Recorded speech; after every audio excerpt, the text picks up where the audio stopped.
Patna board office, जहाँ पर टॉपरों का वेरिफिकेशन चल रहा है।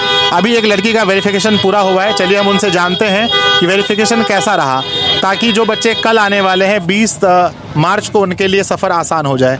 तो आप बताइए, क्या नाम है आपका? सादिया खातून। आपका कौन सा स्ट्रीम था? साइंस। कहाँ से हैं आप? भागलपुर से।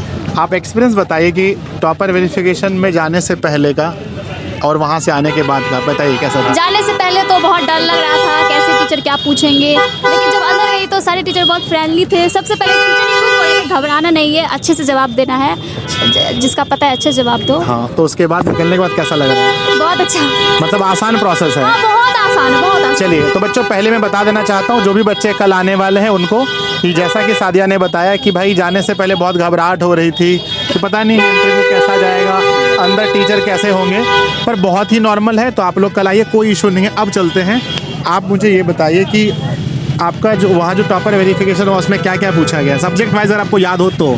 जैसे आपका कौन कौन सा सब्जेक्ट था साइंस में? इंग्लिश, बायोलॉजी, फिजिक्स और उर्दू था और केमिस्ट्री। अरे चलिए, तो अगर आपको याद हो तो आप हाँ, बता सकते हैं कि क्या सब आपसे तो सबसे पूछा पहले गया? इंग्लिश में स्पेलिंग पूछा गया, जैसे इन्वेंशन, टेक्नोलॉजी और कम्युनिकेशन का। फिर इंग्लिश में इंट्रोडक्शन लिखवाया गया। जी जी। और उसके बाद फिर राइटर्स का नाम पूछा गया और फिर वही क्वेश्चन आंसर। प्रॉपर आपने जवाब दे दिया? हाँ, सारा। आपको पता चला बहुत ग्रेड easy था, कौन सा बहुत मिला, कौन सा ग्रेड मिला? सब पे तो गुड ही लिख रही थी, ग्रेड्स नहीं था। अच्छा ठीक है, नेक्स्ट चलते हैं और सब्जेक्ट में चलते हैं। उर्दू तो मुझे समझ नहीं आता है। उसके बाद फिर गए केमिस्ट्री में। हाँ, तो हाँ। उसमें एग्जाम में टार्टरिक अम्ल का फॉर्मूला आया था, तो वो फॉर्मूला लिखा। अच्छा। और फिर उसके बाद पूछा ऑब्जेक्टिव उसी से। अच्छा, यानी कि सवाल जो थे जिनका जो आप एग्जाम में देकर आए थे उनसे था, या फिर कुछ ऐसे बेसिक था? बेसिक था, मतलब बायोलॉजी में तो पूरा बेसिक पूछ रहे थे। यानी उनके पास कोई क्वेश्चन पेपर नहीं है आपका जो दे के आए, उसको देख के नहीं पूछ रहे हैं? मतलब उससे भी पूछ रहे थे, ऐसे अलग से भी पूछ रहे हैं। एक सब्जेक्ट के और कितने टीचर थे वहाँ? बहुत सारे। मतलब बायोलॉजी है तो बहुत सारे टीचर हाँ, हैं। बहुत सारे। तो आपने बायोलॉजी का प्रॉपर जवाब दे दिया? अगर कुछ याद हो नहीं, तो? बायोलॉजी का तो बहुत जवाब दिया। बायोलॉजी में सबसे ज्यादा पूछा गया तो डार्विन का नियम पूछा गया, और पूछा गया कि डार्विन किस जहाज से गए थे, तो अच्छा। नाम भी बता दिया। अच्छा। और फिर बहुत सारा टर्नर सिंड्रोम पूछा गया। हाँ। और जो क्वेश्चन में लिखा।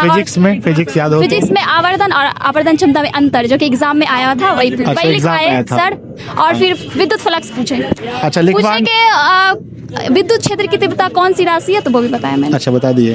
तो बच्चों, जैसा कि हम लोग पहले भी कह रहे थे कि क्वेश्चन जो है, एक तो जो आपने एग्जाम में आपका आया था वहाँ से सवाल रहेगा, और दूसरा कुछ बेसिक सवाल रहेगा। तो आप बताइए, आपकी जो ये जर्नी रही तैयारी में, दिशा का क्या योगदान रहा? पूरा समझिए, मैंने स्कूल और दिशा से ही पढ़ा है, कहीं से नहीं पढ़ा। चलिए, मेरी शुभकामनाएं आपके साथ है, भगवान जी करे अल्लाह भाई आपका अच्छा रैंक आए, है ना? और भागलपुर है ना? हाँ। अच्छा, हाँ। और क्या? और उर्दू में वही जो मजमून लिखा था, वही ऐसे वही लिखवाया गया। अच्छा, ठीक है जी, आपका रैंक अच्छा है, हम लोग आपके घर पे आए आपको सम्मानित करें, यही में है ना, यही आपके लिए मेरी शुभकामनाएं। और बच्चों देखो, बहुत ईजी है, जो भी बच्चे 20 को आने वाले हैं, क्या बोलना चाहेंगे उनके लिए जो आने वाले 20? बहुत ईजी है, ज़्यादा नर्वस नहीं होना है, बहुत ईजी है। अच्छा, ठीक है जी, बाय बच्चों। बेसिक पूछा जाता है। ठीक है, बाय। Thank you.